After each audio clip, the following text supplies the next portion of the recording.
प्रधानमंत्री जी खुद को बड़ा पिछड़ा नेता साबित करते रहते हैं।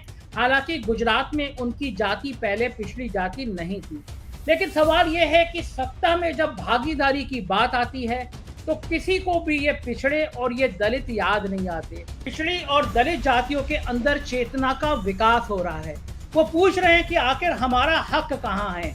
पिछड़े और दलित पूछ रहे हैं कि हमारी भागीदारी कहाँ है। पिछड़े और दलित पूछ रहे हैं कि अगर नौकरशाही में या राजनीति में हमारा चेहरे का इस्तेमाल तो होता है लेकिन हमें हमारे हक नहीं मिलते। पिछड़ी जाति के सांसद संसद में सिर्फ मुखौटा बनकर क्यों रह गए हैं। नमस्कार, मैं हूं संजय शर्मा। आप देख रहे हैं 4 PM न्यूज नेटवर्क। पहले मैं अपने सभी दर्शकों का शुक्रिया अदा कर दूं। जो डाटा ब्रिंग्स की कल रिपोर्ट आई है उसमें 4 PM व्यूअरशिप में नंबर 2 पर है पूरे देश में पॉलिटिकल कमेंटेटर में।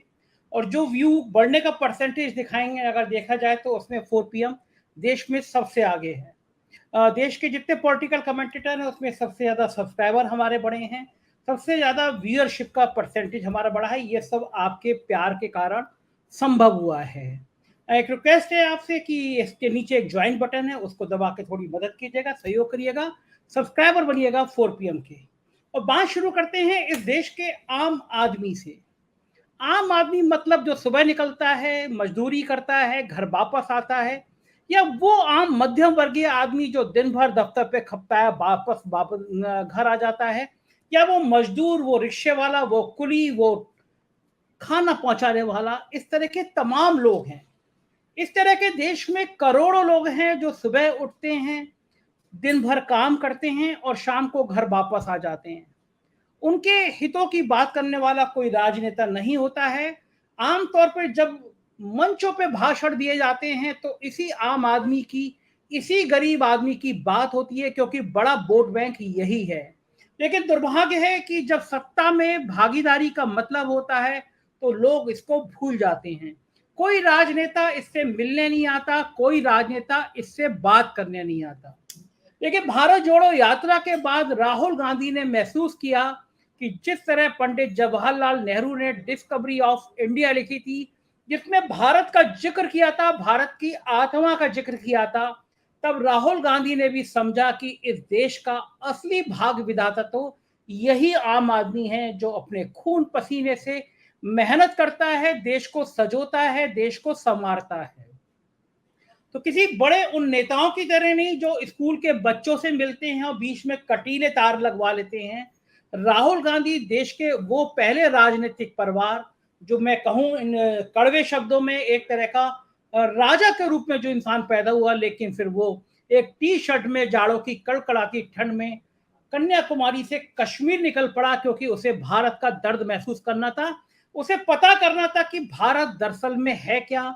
उसे मालूम करना था कि भारत की असलियत कहाँ है, भारत के असली लोग कहाँ हैं। फिर हमने एक बदले हुए राहुल गांधी को देखा। वो राहुल गांधी कभी स्कूटर के पीछे बैठ के चल देते थे जो लोगों को खाना डिलीवर करा रहे होते हैं। कभी वो स्कूटर मोटरसाइकिल ठीक कर रहे मैकेनिकों के बीच में बैठ के मोटरसाइकिल के पेच कस रहे होते हैं। कभी वो कुलियों की शर्ट पहन के सामान सिर पर रख रहे होते हैं। कभी बच्चों के संग बैठ के वो उनके कंपटीशन की बातें करते रहते हैं। आमतौर पर चाहे कुली हो, चाहे डिलीवरी बॉय हो, चाहे ट्रक ड्राइवर हो, चाहे मैकेनिक हो, ये सब समाज के जिस वर्ग से आते हैं वो वर्ग समाज में दरअसल हकीकत में वो पिछड़ा और दलित वर्ग है। एक इस देश में दो तरह के वर्ग तैयार हैं, एक अमीर है और एक गरीब है। लेकिन जब आप पिछड़ों को, दलितों को उठा के देखेंगे, जब आप पिछड़ों की, दलितों की, वंचितों की बात करेंगे तो आपको पता चलेगा कि इस वर्ग में अधिकांश पिछड़ी जाति या दलित जाति के लोग हैं। आप देख रहे होंगे कि धर्म की बड़ी बड़ी पताका लहराई जाती हैं, धर्म के बड़े बड़े उपदेश दिए जाते हैं। संसद में निशिकांत दुबे जी जैसे सांसद बड़ा बड़ा भाषण देते हैं, लेकिन वही निशिकांत ट्वीट करते हैं कि मेरे बेटे ने विदेश में डिग्री पूरी कर ली, विदेश में उसकी नौकरी लग गई। सवाल यह है कि कभी निशिकांत दुबे जी इन जैसे तमाम भाजपा के नेताओं से ये नहीं पूछा जाता कि आप अपने बच्चों को तो विदेश में पढ़ाते हैं, लेकिन भारत के नौजवानों को हिंदू मुसलमान का कौन सा पाठ पढ़ाते हैं, कावड़ यात्रा पे इन्हें भेजते हैं, मस्जिद मंदिर पे झंडे लगाने को इन्हें भेजते हैं और अपने बच्चे विदेश में भेजते हैं। राहुल गांधी ने जिस तरह गरीब तबके के पास जाके गरीब तबके के संग बैठ के जो बातें करी, उसने इस देश के लोगों का दिल जीत लिया।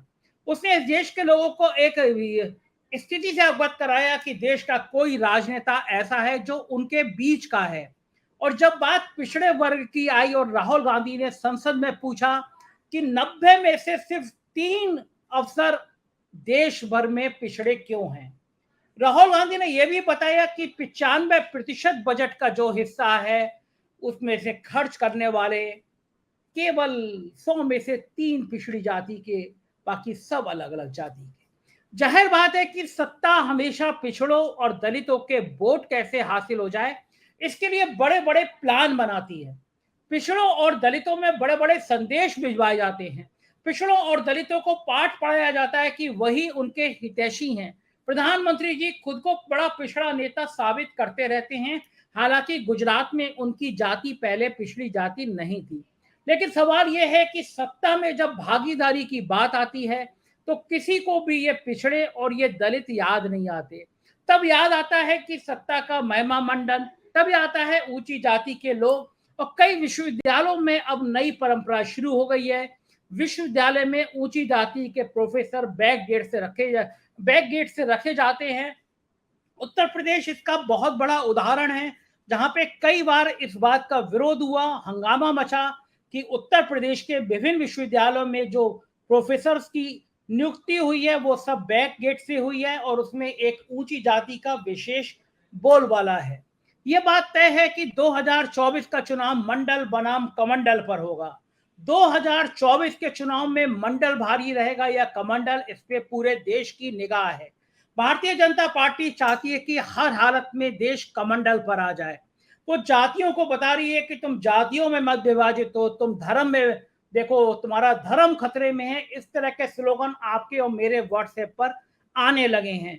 लेकिन पिछड़ी और दलित जातियों के अंदर चेतना का विकास हो रहा है।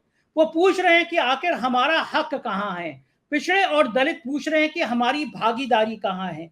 पिछड़े और दलित पूछ रहे हैं कि अगर नौकरशाही में या राजनीति में हमारा चेहरे का इस्तेमाल तो होता है, लेकिन हमें हमारे हक नहीं मिलते।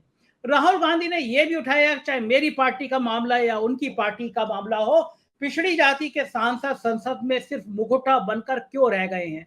जाहिर बात है, राहुल गांधी जो बातें कर रहे हैं, राहुल गांधी जो सवाल कर रहे हैं, उसमें देश में एक नई चेतना का तो विकास हो रहा है।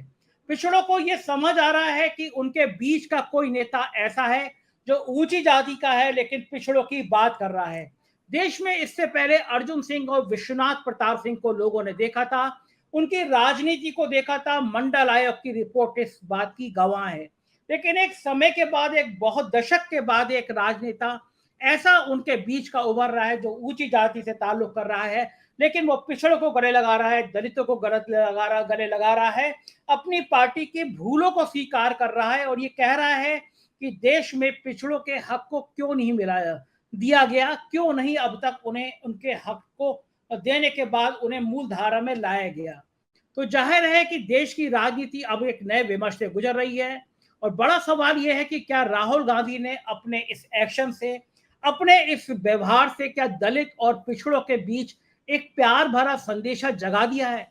और अगर यह संदेशा जग गया है तो जाहिर है कि 2024 का चुनाव, 2024 की जंग एक नए विमर्श को, नई दिशा की तरफ चलेगी।